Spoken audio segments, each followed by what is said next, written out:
Saudara, setelah banyak berdoa dan juga dalam keadaan puasa, saudara, saya percaya Tuhan mengingatkan kita untuk gunakan setiap saat, setiap hari dengan bijak. Dua hamba Tuhan yang luar biasa, yang dipakai Tuhan luar biasa, barusan ini pulang ke rumah.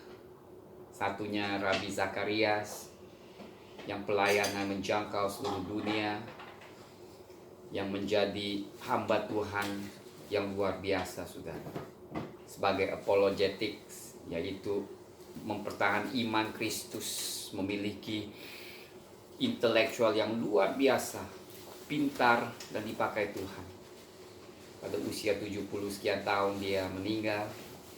Satu lagi ada yang dari Inggris, David Pawson, seorang guru Alkitab yang juga dipakai Tuhan dengan luar biasa.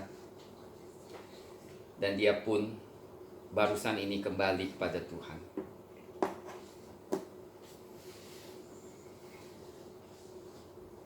Saya melihat saudara, Tuhan berapa bulan ini telah memanggil hambanya yang sudah melayani setia berpuluhan tahun. Dan saya merasa kita masuk satu era yang baru. Dan saya yakin banyak hamba Tuhan yang muda-muda yang Tuhan sudah siapkan untuk mengambil bagian kita, meneruskan pelayanan Tuhan di bumi ini. Dan tantangan yang akan kita hadapi akan lebih besar, saudara. Tetapi saya mau saudara yakin, karena tantangan lebih besar, kasih karunia Tuhan pun akan lebih besar. Kuasa Tuhan akan lebih nyata di dalam pelayanan yang akan datang ini. Oleh sebab itu, saudara, marilah kita, seperti saya katakan, gunakan kesempatan ini dalam hal-hal yang di atas, saudara. Ini bukan sebuah kebetulan, tetapi seluruh bumi, saudara, berhenti karena COVID-19 ini. Dan tentunya ada banyak hamba-hamba Tuhan, anak-anak Tuhan yang giat melakukan sosial, itu luar biasa. Itu pelayanan yang luar biasa. Banyak dari gereja yang mengulurkan tangan kepada mereka yang dalam keadaan susah, memberi makanan, beras dan sebagainya, pertolongan. Itulah pelayanan Kristus. Dan saya berdoa Tuhan memberkati semua mereka. Tapi bagi kita yang mungkin tidak bisa melakukan saat ini, bukan berarti kita tidak kerjakan sesuatu, tetapi justru kita, saudara, menggali firman, mendalami pengenalan akan Tuhan. Ini adalah suatu pesan yang Tuhan mau sampaikan ke kita semua, saudara, supaya kita tidak sia-siakan waktu ini, merenungkan firman. Di dalam 1-2 bulan ini saya banyak baca buku, saudara. Saya bersyukur karena adanya e-book, sehingga saya pun dapat diperbarui, saya dapat belajar banyak-banyak hal, khususnya tentang akhir-akhir zaman, rencana Tuhan. Kitab Daniel dan kitab Wahyu membuat saya lebih mengenal lagi nubuatan-nubuatan akhir zaman yang luar biasa itu, saudara. Dan saya mau sampaikan apa yang saya belajar setelah sesi perjanjian ini selesai. Kita akan mulai kutip sekali lagi tentang akhir zaman, tetapi lebih fokus kepada kitab Daniel dan juga kitab Wahyu. Semua ini adalah saatnya kita mengerti umat Tuhan. Kita tidak sanggup dibutakan lagi. Jika Tuhan Yesus, sebelum dia disalibkan, memberi pesan yang begitu panjang lebar tentang akhir zaman. Paulus pun demikian di dalam surat-suratnya. Dan kita sudah diambangnya, saudara. Berarti begitu pentingnya kalau kita mengenal apa yang akan terjadi, yang sudah dinubuatkan di Alkitab. Maka secara mental kita akan lebih siap, saudara. Tapi tetap saya katakan, kita tidak sanggup tanpa Yesus Kristus. Sekalipun kita bisa mengetahui semuanya, maksudnya supaya kita lebih dekat lagi, lebih bergantung lagi kepada Tuhan Yesus. Dalam segala hal, kita meningkatkan iman kita. Kita meningkatkan kasih kita kepada Tuhan dan juga satu dengan yang lain. Inilah hal yang penting sekali. Mari saudara kita berdoa, kita datang ke meja Tuhan untuk mengambil perjamuan kudus. Kita bersyukur atas perjanjian ini. Saya katakan Tuhan bekerja lewat perjanjian. Dia bekerja mendatangkan keselamatan, penebusan. Semua itu berdasarkan perjanjian. Mulai dari perjanjiannya dengan Nuh, terus ya, Nuh itu secara umum perjanjian itu diikat. Dan kemudian kita melihat perjanjian dengan Abraham, dia lebih fokus lagi. Ya. Tuhan itu kerjanya begitu. Pertama dikasih gambaran yang besar. Perjanjian Tuhan dengan Nuh adalah ke seluruh dunia. Kemudian kita melihat perjanjian dengan Musa, dia hanya perjanjiannya nanti kepada Abraham adalah secara individu, ya, secara keluarga. Kemudian perjanjian dengan bangsa Israel fokus, dan kemudian ke Daud. Nah, kita akan lihat semua itu. Nah, maksud saya perjanjian ini adalah sesuatu yang mungkin banyak umat Tuhan tidak sadari. Oleh sebab itu, kenapa kita ada perjamuan kudus setiap minggu? Mengingatkan perjanjian Tuhan yang luar biasa. Di dalam perjanjian itu ada berkat saudara, ada perlindungan. Dan juga ada penyertaan Tuhan. Ya, setiap kali kita makan minum, kita ingat perjanjian itu. Dan kita pun mengingat betapa besar kasih Tuhan. Dan Tuhan itu setia, saudara. Ya, melayani kita, memelihara kita. Beserta kita, apapun yang kita alami, Dia tidak pernah tinggalkan kita seorang diri. Nah, inilah perjanjian Dia, saudara. Dia sudah berjanji, aku akan tidak tinggalkan engkau seorang diri sampai akhir bumi, sampai seketika apapun terjadi, di mana kita berada, Dia tetap bersama kita. Luar biasa perjanjian ini. Maka pagi hari ini, saudara, kita ingat lagi besarnya kasih setia Tuhan kepada umatnya dan bersyukur kepadanya. Nah, kita lanjutkan, saudara, yaitu seri tentang perjanjian Tuhan dengan kita. Seperti saya katakan tadi, Tuhan itu bekerja penebusan umat di bumi ini lewat perjanjiannya. Bahkan sebelum Adam dan Hawa jatuh dalam dosa, dan Tuhan karena Dia Maha Tahu, Dia sudah di dalam rancangannya itu, sebelum dunia dijadikan, dikatakan itu, salib itu sudah ditentukan. Penebusan itu sudah diberikan kepada kita. Tidak akan gagal. Pekerjaan Tuhan itu tidak akan gagal. Karena Tuhan adalah Tuhan yang di luar dari waktu. Jadi saudara, sekarang kita sulit untuk mengerti bagaimana Dia bekerja di luar dari waktu. Kita tuh hidup lewat waktu, ya. Tapi Tuhan tidak. Tuhan adalah dahulu, sekarang, dan di kemudian. Tidak ada waktu. Dia adalah kekal. Itu salah satu hal, yaitu atribusi Allah yang dahsyat dan besar, yang kita tidak sanggup mengerti dengan pasti, dengan jelas tentang kebesaran Allah kita itu. Kedaulatan Dia itu dahsyat, saudara. Nah, itu alangkah baiknya kalau kita bisa merenungkan, ya, kebesaran kedaulatan Tuhan. Bahwa Dia tuh tahu segala-galanya apa yang akan terjadi.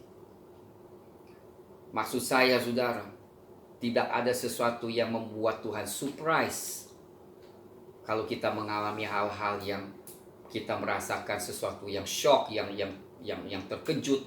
Tetapi bagi Tuhan, Dia tahu apa yang akan terjadi. Namun janjinya, Dia akan terus beserta kita. Dia terus menolong kita, saudara. Nah, dengan kalau kita mengetahui dan merenungkan hal ini, maka iman kita tuh melonjak tinggi. Karena Dia tuh daulat dan Dia tuh besar, saudara. Tiada mustahil bagi Tuhan. Mungkin saudara katakan, lalu loh kok kenapa banyak doa saya belum dikabuli ya Pak ya? Kenapa saya masih belum dapat jawaban-jawaban? Saudara, inilah yang luar biasanya Tuhan. Tuhan tidak sementara belum menjawab doa kita, bukan berarti Tuhan tuh kurang berkuasa, saudara. Bukan berarti Tuhan tuh tangannya pendek atau tidak mampu. Itu bukan, saudara. Dia ada maksud tertentu kenapa ada hal-hal belum jawab dia. Karena dia mau kita terus beriman, saudara. Kalau segala sesuatu kita minta dan Tuhan jawab, ya semua itu nggak perlu iman lagi. Hidup itu udah terlalu mudah, saudara. Maka kita akan bisa bosan. Kita tidak akan mencari wajahnya. Tapi kadang-kadang doa itu dia belum jawab. Ada maksud tertentu, saudara. Nah, kita melihat ya, saudara. Kita melihat perjanjian Tuhan bersama Abraham saja. Saya mau katakan perjanjian Tuhan sama Abraham itu pun belum digenapi secara keseluruhan, saudara. Saya mau kasih tahu. Perjanjian dengan Musa, dengan Daud, belum digenapi, saudara. Gitu.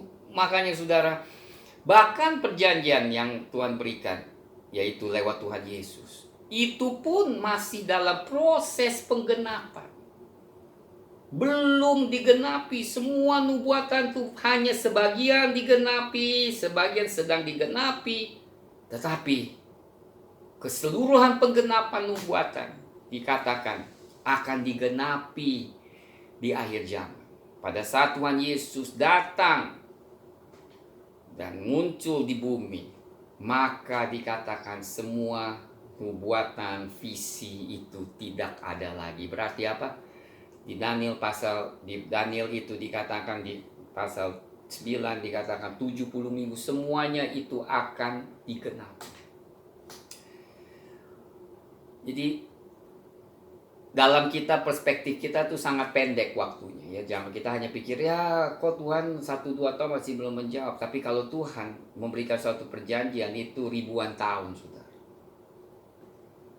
Bisa sampai berapa ribu tahun baru keseluruhannya itu digenapi. Karena di dalam Petrus dikatakan sehari seperti 1000 tahun, 1000 tahun seperti 1 hari. Hari ini, saudara, kita akan melihat suatu perjanjian dengan Daud, saudara. Nah, sekali saya katakan perjanjian dengan Abraham itu lanjut ya, saudara. Dia tidak berhenti. Minggu lalu kita bicarakan tentang perjanjian dengan umat Israel. Nah, saudara, kalau melihat perjanjian dengan umat Israel lewat Musa, jadi perjanjian itu sudah lebih fokus, tetapi jumlah manusianya lebih banyak. Karena sekarang bukan saja kepada satu orang, yaitu Abraham, satu keluarga, bukan lagi, tetapi udah menjadi satu bangsa. Perjanjian dengan umat Israel merupakan perjanjian satu bangsa. Nah, saudara, saya mau saudara perhatikan, perjanjian ini Tuhan tetap menghormati. Tuhan masih belum selesai dengan umat Israel. Gereja tidak menggantikan umat Israel. Saya mau saudara ingat sekali, kita adalah cabang yang graft in, yang dicangkok di dalam Israel. Jadi saudara, kita sangat-sangat perhatikan hal ini. Namun kita melihat perjanjian itu banyak tumpah darahnya, saudara. Kalau saudara ingat pada saat tabernakel didirikan, harus dipercik dengan darah. Imam besar pun harus dipercik dengan darah binatang. Dan juga hukum Taurat harus dipercik dengan darah. Semuanya, saudara, ada perjanjiannya. Yang paling banyak mungkin darah dicurahkan adalah perjanjian bersama umat Israel. Ya, saudara, kalau baca itu darah terus, saudara. Kenapa? Karena setiap hal yang Tuhan perintahkan itu ada kaitannya dengan anak domba Allah. Perintah dan hukum, semuanya itu mencakup begitu banyak hal, sehingga semuanya itu diikatkan dengan darah. Darah tentunya bukan darah Tuhan Yesus, tapi darah binatang. Artinya ada pengikatan, saudara. Kita sudah bahas tentang tabernakel. Saya yakin saudara masih ingat. Kalau saudara lupa, boleh saudara dengarkan lagi YouTube tabernakel di kitab di Injil Yohanes. Dan setelah Tuhan berjanji ya saudara, kita melihat umat Israel gagal, saudara. Gagal masuk, generasi yang pertama gagal masuk ke tanah perjanjian. Dan setelah generasi itu meninggal, Tuhan tetap bekerja. Saudara, Tuhan tidak berhenti bekerja. Dan generasi berikutnya dipimpin oleh Yosua masuk ke tanah perjanjian. Sebagian lagi perjanjian itu yang Tuhan berikan kepada Abraham digenapi. Tetapi kalau saudara baca lebih lanjut, Yosua pun zaman itu tidak berhasil menduduki seluruh tanah perjanjian Tuhan tentukan. Yosua gagal, saudara. Saya mau saudara tahu bahwa apa yang Tuhan janjikan itu seringkali manusia tidak berhasil melakukan semua yang diperintahkan. Gagal lagi, saudara. Bahkan umat Israel akhirnya terbuang. Ya, terbuang berapa ribu tahun sudah. Tidak kembali ke negaranya, ke tanah perjanjian itu. Barusan ini tahun 48 Tuhan pimpin mereka lagi kembali ke tanah perjanjian. Tetapi tetap saudara, sekarang wilayahnya lebih kecil lagi. Sudah dia melihat nggak berhasil lagi kalau saya mau katakan. Nah, seperti saya katakan tuh, perjanjian itu yang Tuhan berikan tidak akan berhasil atau tenggenapi 100% hanya sampai Tuhan Yesus datang, saudara. Baru semua apa yang dijanjikan digenapi, saudara. Luar biasa. Jadi saya harus tekankan. Makanya harapan kita adalah Tuhan Yesus.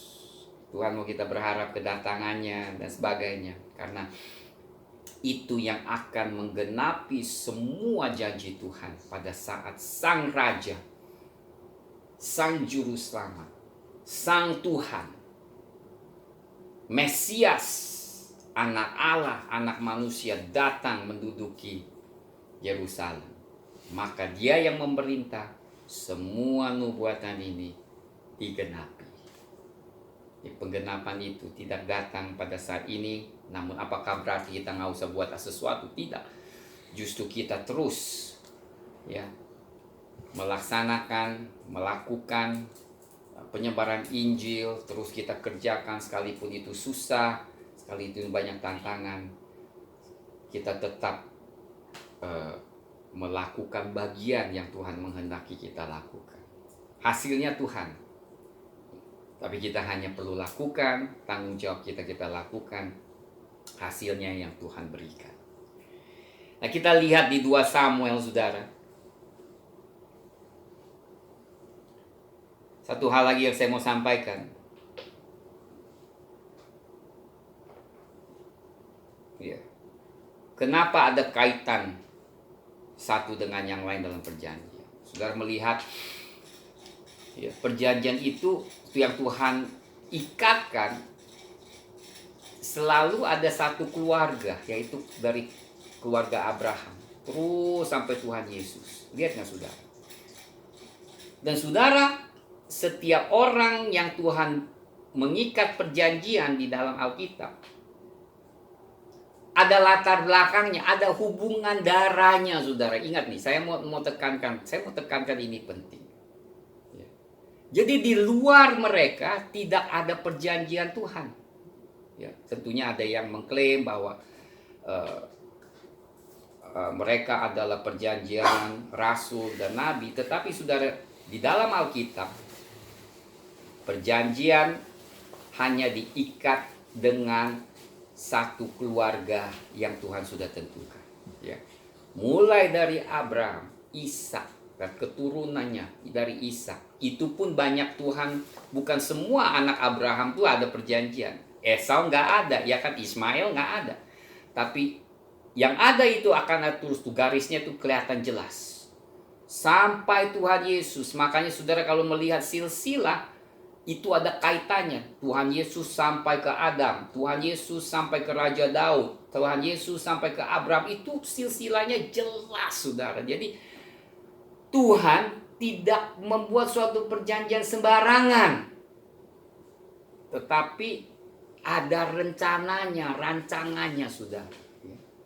Ada yang klaim Tuhan memberikan perjanjian, pewahyuan dan sebagainya, tetapi bagi umat Kristen, perjanjian yang ada, yang Tuhan ikat, ada dasarnya, saudara. Dia berjanji dengan umat Israel. Saya mau tekankan, perjanjian yang Tuhan ikat, selain Nuh atau itu keturunannya, tetapi pada dasarnya adalah umat Israel. Setelah Abraham itu umat Israel. Abraham, Musa, Daud, Tuhan Yesus. Semua adalah keturunan Israel. Tuhan tidak mengikat perjanjian dengan suku lain. Dengar, saudara. Bukan berarti suku lain Tuhan tidak mengasihi. Tapi ini caranya Tuhan bekerja, sehingga melewati mereka bangsa-bangsa di bumi diberkati. Nah, dengar baik-baik, saudara. Bangsa-bangsa diberkati karena Tuhan mengikat perjanjian dengan satu bangsa. Itu caranya Tuhan bekerja. Ya. Nah, sekarang setelah Tuhan adakan perjanjian dengan umat Israel lewat Musa, dan kemudian kita melihat Yosua masuk ke tanah perjanjian, mulailah ya bangsa itu mendirikan sebuah kerajaan. Dan raja pertama kita mengetahui adalah Saul. Sebelumnya Tuhan memimpin lewat nabinya Samuel.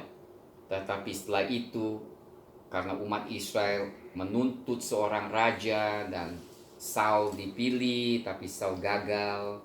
Dan kemudian Tuhan pilih Daud menjadi raja. Dan kita semua tidak asing di dalam kepemimpinan Daud. Israel menjadi sangat kuat dan menjadi bangsa yang dihormati karena Daud gagah perkasa, dan Daud adalah orang yang mencintai Tuhan dengan luar biasa. Kerinduannya, saudara, di akhir-akhir setelah menjadi raja adalah mendirikan sebuah rumah. Dia ada kerinduan untuk membangun sebuah rumah Tuhan, tetapi Tuhan tidak mengizinkan. Ya, kita melihat firman ini dan kita melihat bagaimana Tuhan mengikat perjanjian dengan Daud, saudara. Mari kita melihat di 2 Samuel. 2 Samuel pasal 7.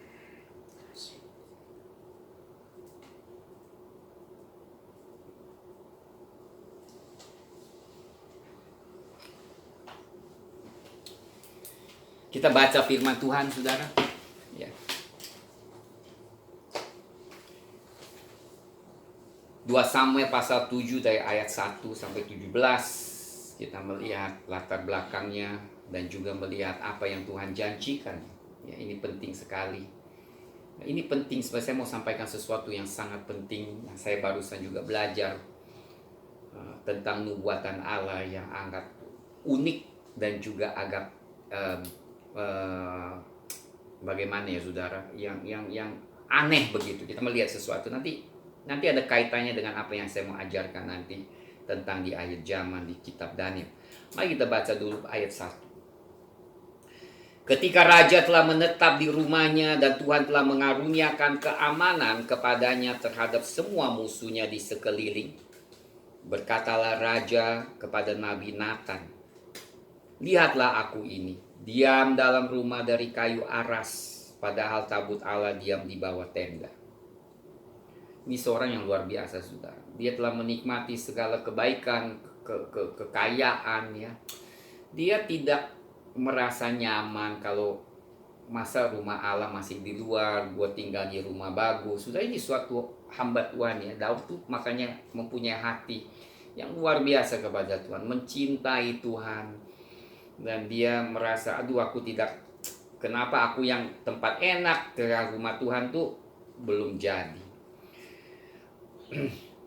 Lalu berkatalah Nathan kepada raja, baik, lakukanlah segala sesuatu yang dikandung hatimu sebab Tuhan menyertai engkau. Ya, Nathan juga mengetahui. Jadi saudara, Daud mempunyai motif yang bagus sekali, motivasi yang sangat luar biasa, mencintai Tuhan. Nathan katakan, ya, kamu lakukanlah apa yang engkau hendaki sesuai dengan hati. Tetapi pada malam itu juga datanglah firman Tuhan kepada Nathan. Demikian pergilah katakan kepada hambaku Daud. Beginilah firman Tuhan. Masakan engkau yang mendirikan rumah bagiku untuk kudiami? Aku tidak pernah diam dalam rumah sejak aku menuntun orang Israel dari Mesir sampai hari ini. Tetapi aku selalu mengembara dalam kemah sebagai kediaman. Allah itu tidak bisa didiamkan di satu tempat. Karena Allah tempatnya di surga. Mana mungkin dia didiamkan di satu tempat. Allah itu tidak terbatas. Dan kita tahu Salomo pun mengetahui hal ini. Jadi rumah Tuhan itu beda dengan yang lain. Dia hanya ada hadirat Tuhan. Dia mendengar doa-doa dari rumah Tuhan. Tapi tidak tinggal di dalam. Dia bertata di surga, saudara. Selama aku menggelar bersama-sama seluruh orang Israel, pernahkah aku mengucap firman kepada salah seorang hakim orang Israel yang kuperintahkan mengembalakan umatku Israel? Demikian mengapa kamu tidak mendirikan bagiku rumah dari kayu aras? Oleh sebab itu beginilah kau katakan kepada hambaku Daud. Beginilah firman Tuhan semesta alam. Akulah yang mengambil engkau dari padang ketika mengiring kambing domba untuk menjadi raja atas umatku Israel. Aku telah menyertai engkau di segala tempat yang kau jalani dan telah melenyapkan segala musuhmu dari depanmu. Aku membuat besar namamu seperti nama orang-orang besar yang ada di bumi. Aku menentukan tempat bagi umatku Israel dan menanamkannya sehingga ia dapat diam di tempatnya sendiri dengan tidak lagi dikejutkan dan tidak pula ditindas oleh orang-orang lalim seperti dahulu. Sejak aku mengangkat hakim-hakim atas umatku Israel, aku mengaruniakan keamanan kepadamu daripada semua musuhmu. Jika diberitahukan Tuhan kepadamu, Tuhan akan memberikan keturunan kepadamu. Apabila umurmu sudah genap dan engkau telah mendapat perhentian bersama-sama dengan nenek moyangmu, maka aku akan membangkitkan keturunanmu yang kemudian anak kandungmu dan aku akan mengokohkan kerajaannya. Saudara, perhatikan apa yang Tuhan janjikan di sini. Mungkin banyak kita akan menganggap yang Tuhan janji adalah Salomo, saudara. Tetapi jika kita memperhatikan apa yang disebutkan di ayat berikutnya, ini anak bukan Salomo, saudara. Lihat ya, saudara. Saudara kan lihat. Dialah yang akan mendirikan rumah bagi namaku. Aku akan mengokohkan tahta kerajaannya untuk selama-lamanya. Lihat saudara. Ya. Kalau saudara ingat apa yang Tuhan janjikan kepada Hawa. Anakmu, ya satu bukan banyak, akan meremukkan kepala ular. Itu adalah satu saudara. Bukan banyak tapi satu. Demikian juga keturunan ini yang Tuhan janjikan kepada Daud adalah satu. Bukan banyak keturunan Daud. Bukan Salomo, saudara. Kenapa bukan Salomo? Nanti kita lihat, saudara. Nah, inilah nubuatan yang kadang-kadang sulit untuk kita menanggapi dengan baik gitu. Karena tiba-tiba Tuhan bicarakan sesuatu yang akan datang, yang bukan langsung di dalam keturunan anak Daud, anaknya, yang sekalipun Salomo cukup berhasil pada mulanya, tapi bukan yang ini yang Tuhan janjikan. Nah, saudara perhatikan. Aku akan menjadi bapaknya, ia akan menjadi anakku. Jelas sekali. Ini berbicara tentang Tuhan Yesus. Ya. Di sini perjanjian dari satu ke berikutnya lebih hari lebih fokus. Dari Abraham yang hanya gambarannya Ishak sebagai anak Allah Tuhan Yesus, kemudian kita masuk ke Musa sebagai bangsa. Sekarang kita masuk lagi satu perjanjian dengan Daud, di mana Tuhan dengan jelas menyatakan ada keturunan satu ini yang akan berikan rumahku yang kokoh, yang selama-lamanya. Ini nubuatan Tuhan Yesus, saudara. Berikut ayat-ayat yang kita akan baca adalah perjanjian Allah dengan Daud tentang anaknya yang tunggal, Tuhan Yesus Kristus. Apabila ia melakukan kesalahan, maka aku akan menghukum dia dengan rotan yang dipakai orang, dengan pukulan yang diberikan anak-anak manusia. Nah ini jelas. Saudara katakan, Tuhan Yesus kan gak pernah buat salah. Masa di rotan pakai cara dipukulkan? Disinilah karena nubuatan yang sulit. Tuhan Yesus benar tidak berdosa, tapi dia menanggung dosa kita, saudara. Sehingga apa yang dikatakan, dia akan dipukul. Pukulan yang diberikan anak-anak manusia. Diberi pukulan oleh orang-orang, saudara. Jelas bahwa anak Allah ini yang akan menjadi raja, yang akan membangun rumah Allah. Kita bisa baca ya di Ibrani tentang anak yang membangun rumah, yang memiliki rumah, bukan hamba. Kita bisa baca di dalam surat-surat itu. Berbicara tentang Tuhan Yesus. Pada saat Allah mengadakan perjanjian dengan Daud, dia perjanjiannya adalah menetapkan keturunan Daud. Bukan Salomo, tetapi Tuhan Yesus Kristus. Lihat kemudian ayat 15. Tetapi kasih setiaku tidak akan hilang daripadanya. Lihat kan saudara kan. Kasih setia kepada Salomo, maaf saudara. Begitu banyak dosa, akhir-akhirnya hilang saudara. Salomo dia pun tidak dipukul ya kan. Dosanya dia tidak dipukul. Dia mati begitu saja. Tetapi anak yang Tuhan maksud Tuhan Yesus. Tapi saudara, dia tidak berbuat salah sama sekali. Tapi salahnya adalah karena dia menanggung kesalahan kita. Dia yang menanggung dosa kita. Sehingga dia harus dipukul dan diremukkan.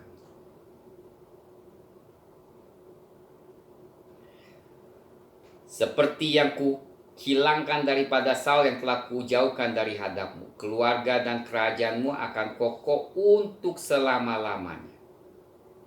Di hadapanku tahtamu akan kokoh untuk selama-lamanya. Tepat seperti perkataan ini dan tepat seperti penglihatan ini, Nathan beritahukan kepada Daud. Kita melihat ada berapa kesamaan saudara yang cukup luar biasa. Kalau kita perbandingkan dengan Kejadian pasal 17, mari kita baca ya. Kita akan melihat sedikit kesamaan antara dua perjanjian dengan Abraham dan dengan Daud. Mari kita melihat sedikit di Kejadian 17 dan juga Kejadian 12. Kita tidak akan kutip, kita sudah baca itu. Nanti kita akan bicarakan kesamaan antara dua perjanjian yang Allah ikat dengan mereka. Di Kejadian 17 sudah kita melihat ayat 4. Dari pihakku inilah perjanjianku dengan engkau, bicara dengan kepada Abraham. Engkau akan menjadi bapa sejumlah besar bangsa, karena itu namamu bukan lagi Abraham melainkan Abraham. Inilah saatnya Tuhan menggantikan nama Abraham menjadi Abraham, berarti perjanjian itu ditetapkan sudah. Di perjanjian lama itu dahsyat. Pada saat ada penggantian nama, itu berarti apa yang Tuhan buatkan itu sudah terjadi. Karena Abraham sudah melakukan apa yang Tuhan perintahkan. Tuhan dapat melihat Abraham itu akan setia terus melakukan perintah Tuhan. Ini karena kedaulatan Tuhan, kemahatauan Tuhan, sehingga Tuhan langsung membuat satu penyataan yang luar biasa kepada Abraham. Nah, kita tahu kalau Tuhan sudah menyatakan sesuatu seperti itu, walaupun itu belum terjadi, tetapi karena Tuhan yang Maha Tahu sudah tahu Abraham itu pasti setia melakukan semua perintah Tuhan. Bahkan Tuhan sudah melihat Abraham rela memberikan anaknya Ishak kepada Tuhan, maka langsung berkat janji-janji itu dinyatakan kepada Abraham. Saudara, luar biasa ya saudara, ini luar biasa. Saya melihat kedaulatan Tuhan di mana-mana saat saya baca Alkitab, sehingga membuat kita sangat kecil, sangat harus tergantung kepada Tuhan. Ayat 6, aku akan membuat engkau beranak cucu sangat banyak. Saudara, saya pernah sampaikan tentang kitab Ibrani. Kalau di dalam bahasa Indonesia atau Inggris, dia akan katakan, aku akan membuat, aku akan, ya kan? Berarti sesuatu yang akan terjadi, aku akan. Tetapi di dalam bahasa Ibrani sesungguhnya namanya wow, itu berkata, aku telah membuat engkau, sudah. Aku telah membuat engkau beranak cucu sangat banyak. Ya. Aku telah membuat engkau menjadi bangsa-bangsa. Aku telah membuat engkau, ya, daripadamu berasal raja-raja. Jadi sebenarnya pada saat Tuhan nyatakan kepada Abraham di pasal 17 ini, sebenarnya bukan akan lagi, tetapi sudah terjadi, sudah terjadi, sudah terjadi. Allah menyatakan, maka sekalipun kita belum melihat dia terjadi, tetapi pasti terjadi. Itu di Alkitab. Ya. Beda dengan nubuatan pribadi. Yang kita bicarakan ini tentang nubuatan yang di Alkitab. Dia katakan, itu sudah gak usah kita ragu lagi, sudah. Itu pasti terjadi. Agak sedikit beda nubuatan pribadi. Kadang-kadang nubuatan pribadi itu ada kondisinya untuk melihat janji Tuhan digenapi. Ada juga di mana karena orang itu udah setia, maka nubuatan itu pasti terjadi juga, tapi kita tidak tahu. Di dalam Alkitab, setiap nubuatan pasti terjadi. Tidak ada kondisinya lagi, karena kondisinya, syaratnya sudah dipenuhi oleh orang yang bersangkutan, Abraham.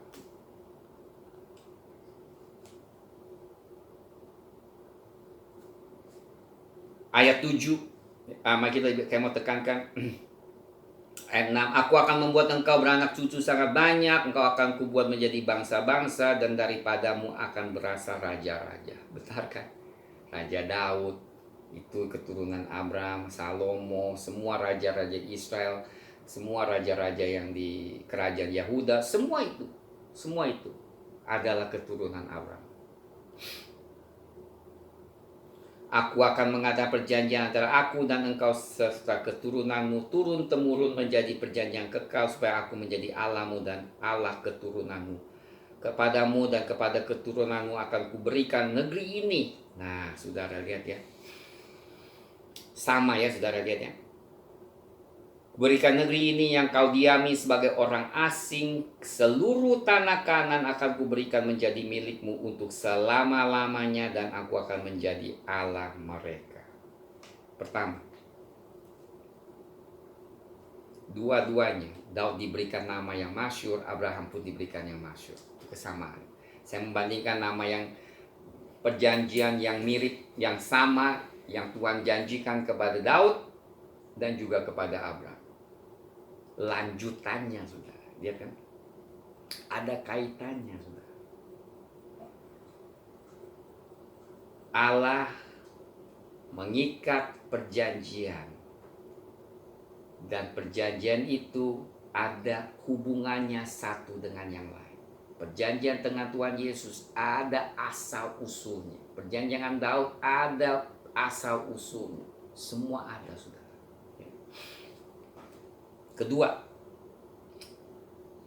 Kedua-duanya dikatakan mereka akan menaklukkan musuh mereka. Ya, jelas sekali. Pada Abraham menjadi raja-raja, menaklukkan. Siapa yang memberkatimu, kau diberkati. Siapa mengutuk engkau dan keturunan kau dikutuki. Dan kepada Daud dikatakan, aku telah mengalahkan musuh-musuh di hadapan.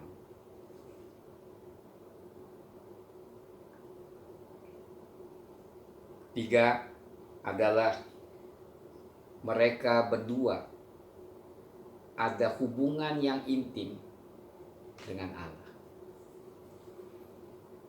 Ketiga, keempat, keturunan mereka. Nah, lihat, keturunan Abraham, keturunan Daud akan terus memasyurkan nama Tuhan.